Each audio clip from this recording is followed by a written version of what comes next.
Je vis du vœu d'être percé, sitôt élucidé, je me fane et on m'oublie. Je suis... Une énigme. Justement, j'adore ça, alors je voulais vous en faire un top 10, mais cette fois-ci je veux vous faire participer, puisque le but c'est quand même que vous réfléchissiez. C'est une devinette, c'est à vous de trouver. Pour les 10 questions qui suivent, vous verrez ce symbole juste avant que je vous donne un indice, et celui-ci juste avant la réponse. C'est là que vous devrez mettre pause si vous voulez chercher par vous-même, et je les ai classés de la plus simple à la plus compliquée, alors concentrez-vous bien, car voici le top 10 des énigmes pas si faciles.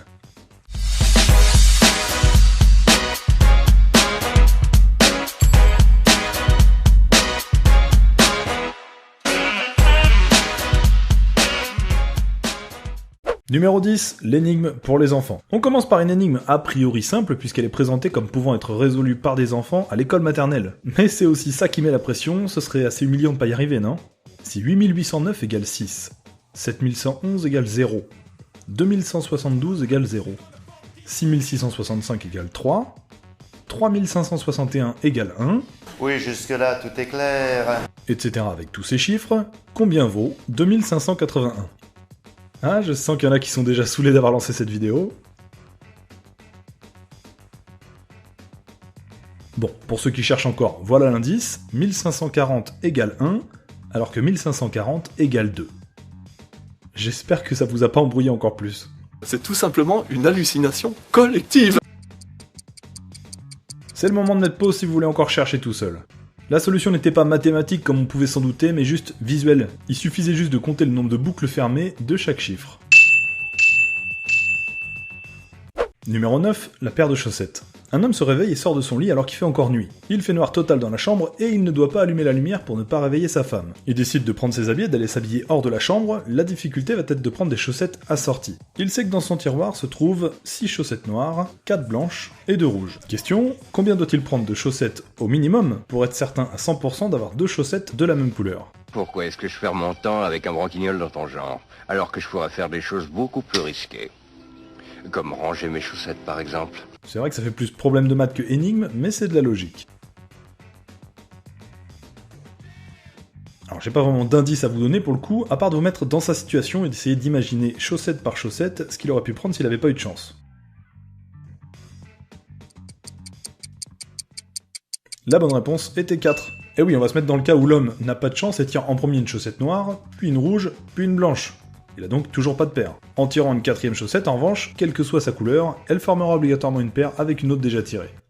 Numéro 8, l'énigme de Stanford. Une énigme qui a été posée aux étudiants de l'université de Stanford et qui, soi-disant, aurait été résolue par seulement 17% d'entre eux, alors que 70% des enfants en primaire y répondraient. L'énigme est devenue connue, mais elle est pas évidente pour ceux qui la découvrent. Va falloir deviner ce que je vais vous décrire. Oh, il va nouer? Non, attends, je n'ai pas commencé. Plus puissant que Dieu, plus mauvais que le diable, les pauvres en ont, les riches en ont besoin, qu'est-ce que c'est? Pas facile, hein? Ah oui, il reste une phrase pour compléter l'énigme, mais pas sûr que ça va vous aider. Si on en mange, on meurt. Je vous laisse réfléchir. Réponse? Rien. Rien n'est mieux que Dieu, rien n'est pire que le diable, les pauvres n'ont rien, les riches n'ont besoin de rien, et si on ne mange rien, on meurt. C'était tellement évident que ça ne l'était plus tant que ça. Nous ne voyons pas d'autre explication. Numéro 7, la suite de Conway. Une énigme assez simple, pour l'énoncer en tout cas, complétez cette suite. 1, 11, 21, 1211, 111 221, 312 211. Et pas la peine d'essayer de répondre au hasard, hein. Normalement, ça devrait faire 16 132. Si c'est vrai, c'est stupéfiant.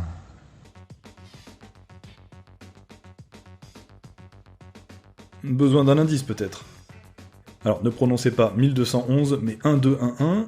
Idem pour les suivants. 1, 1, 1, 2, 2, 1. 3, 1, 2, 2, 1, 1.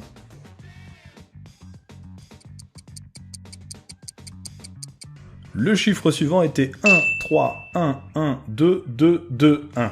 Oui, c'était fastoche, essaie de trouver plus ardu. Alors, petite explication, il suffisait de lire à haute voix le numéro précédent. Au départ, il y a juste un 1, donc on écrit en dessous 1, 1. Et puis après, il y a 2, 1, puis 1, 2, 1, 1, etc. Cette suite s'appelle la suite de Conway, et a la particularité de ne jamais faire apparaître le chiffre 4. Je vous laisse vérifier pour les suivants. Ça n'a pas grand intérêt, mais ça détend. Numéro 6, les nénuphars. Dans un étang, il y a un nénuphar, ou nénuphar d'ailleurs, je sais plus comment on doit l'écrire. Mais peu importe, ça ne change rien à l'énigme. Toutes les nuits, le nombre de nénuphars double. Le lendemain, donc, il y a 2 nénuphars, puis le lendemain 4, puis 8, et ainsi de suite. Sachant qu'au bout de 30 nuits, l'étang est entièrement recouvert de nénuphars, au bout de combien de nuits, l'étang était à moitié recouvert de nénuphars?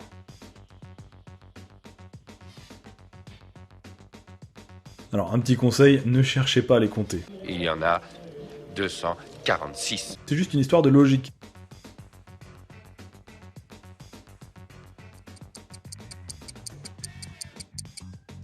La bonne réponse était 29 nuits. Et oui, on sait que le nombre de nénuphars double toutes les nuits. Donc si au bout de 30 nuits, l'étang était rempli, il suffit de remonter une nuit en arrière pour qu'il soit à moitié rempli.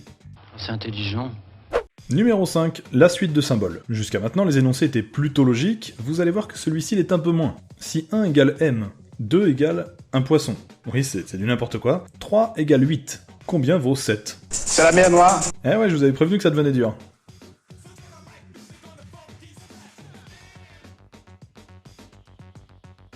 Un petit indice, le chiffre 2 peut aussi être égal à un cœur souligné comme ça.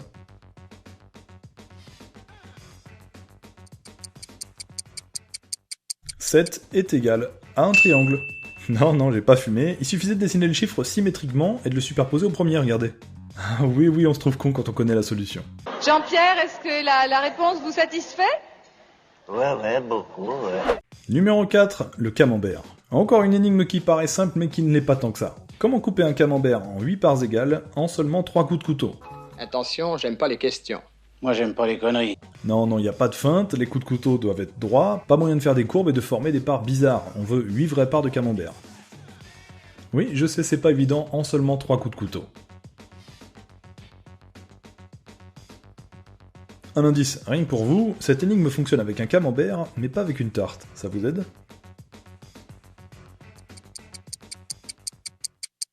Il suffisait de couper en 4 parts égales en 2 coups de couteau, puis de mettre un dernier coup horizontalement.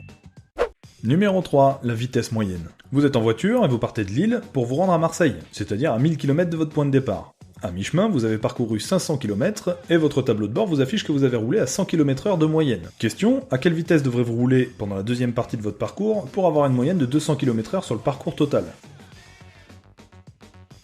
Oui, il va falloir rouler vite, mais à combien? Oui, 4000. 4000 4000 multiplié 4000. Ça paraît simple, mais prenez le temps de calculer la réponse, et non, ce n'est pas 300.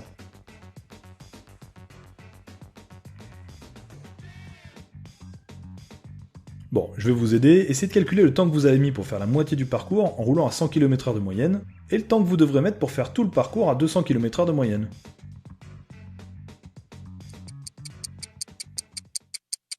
Et bah pour le coup, il n'y avait pas de solution. On pourra jamais avoir 200 km/h de moyenne sur tout le parcours si vous avez roulé à 100 km/h de moyenne pendant la première moitié. Et ça se vérifie très facilement, pour faire la moitié du parcours, soit 500 km à 100 km/h, c'est assez simple de calculer que vous avez mis 5 heures. Or, pour faire la distance totale, c'est-à-dire 1000 km à 200 km/h de moyenne, il faudra justement le faire en 5 heures. À moins de vous téléporter directement à Marseille, vous aurez toujours une moyenne inférieure à 200 km/h. Numéro 2, les comprimés rouges et bleus. Un homme aveugle vivant seul et étant gravement malade, oui il a pas de bol, doit prendre tous les jours 2 comprimés rouges et 2 comprimés bleus. Ni plus, ni moins, sinon il meurt. Mais un jour il mélange sans faire exprès les 4 pilules bleues et les 4 pilules rouges qui lui restent. Rien ne lui permet de distinguer les rouges des bleus sans les voir, et pourtant, sans l'aide de personne, il va réussir à prendre ces 2 pilules rouges et ces 2 pilules bleues. Comment? Mais comment as-tu pu faire? Mais comment as-tu pu faire? Comment ça fait? Hein? Vous savez, c'est pas très difficile. Tu te fous de moi, hein? Je vous imagine déjà essayer de trouver une technique bizarre. Mais il peut demander de l'aide à personne et il peut pas se servir d'un objet pour les distinguer. C'est l'heure de l'indice. La forme des comprimés, comme je vous les montre ici, est importante. Il y a une entaille juste au milieu.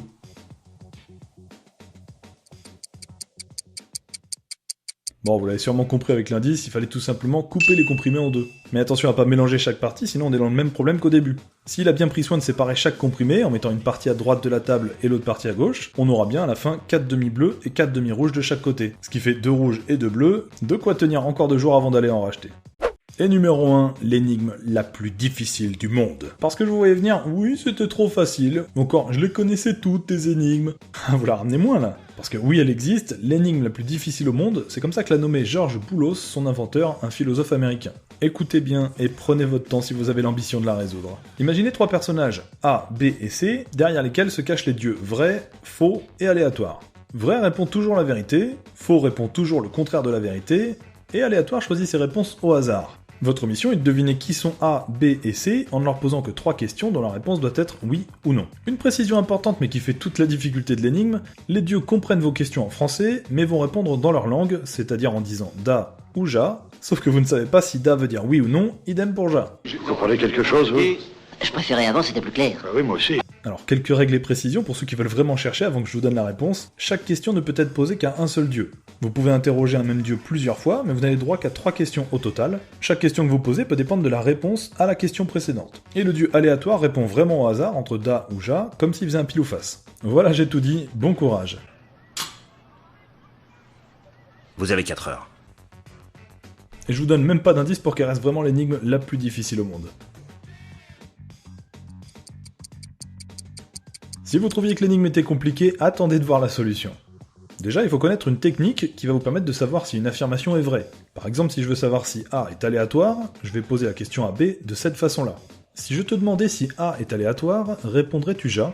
En posant cette question comme ça, peu importe si B est vrai ou faux, peu importe si ja veut dire oui ou non, s'il répond ja, ça veut dire que l'affirmation est vraie, c'est-à-dire que A est réellement aléatoire. Vérifier, ça marche. Mais ça ne résout pas tout, car B pourrait être lui-même aléatoire. On va donc fonctionner en 3 étapes. Première étape, il faut demander à B, si je te demandais est-ce que A est aléatoire, répondrais-tu ja? On a donc 2 réponses possibles. Si B répond ja, soit B est aléatoire, puisqu'il a répondu au hasard, soit B n'est pas aléatoire, et dans ce cas sa réponse indique que A est aléatoire. Dans les 2 cas, s'il répond ja, ça veut dire que C n'est pas l'aléatoire. Et si B répond da, soit B est aléatoire, toujours parce qu'il a répondu au hasard, soit C est aléatoire car sa réponse indique que mon affirmation était fausse, peu importe s'il est vrai ou faux. Dans les 2 cas, s'il répond da, ça veut dire que A n'est pas l'aléatoire. Vous me suivez? Non? Bon, on continue. Maintenant qu'on sait que A ou C n'est pas l'aléatoire, on va justement lui poser la question suivante. Si je te demandais es-tu vrai, répondrais-tu ja? Toujours avec notre fameuse technique, et puisqu'on sait qu'il n'est pas l'aléatoire, s'il répond ja, ça veut dire qu'il est vrai. Sinon, ça veut dire qu'il est faux. À ce moment-là, on a posé 2 questions et on a identifié un seul dieu, vrai ou faux. Pour la 3e étape, on va donc poser la question suivante au dieu qu'on a identifié comme étant vrai ou faux. Si je te demandais est-ce que B est aléatoire, répondrais-tu ja? Toujours la même technique, s'il répond ja, ça veut dire que B est l'aléatoire, sinon ça veut dire que c'est l'autre. Et par déduction, maintenant qu'on sait qui est vrai ou faux et qui est aléatoire, on en déduit qui est le dernier. Et là on vient de terminer l'explication, pourtant personne n'a compris, revenez en arrière si vous voulez la comprendre.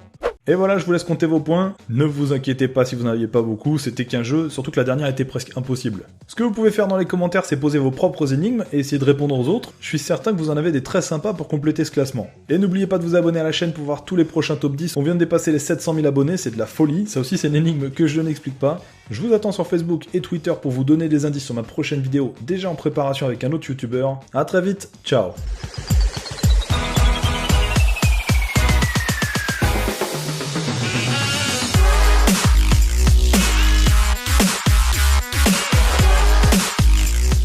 Allez, une dernière pour la fin. Qu'est-ce qui est petit, carré et rouge?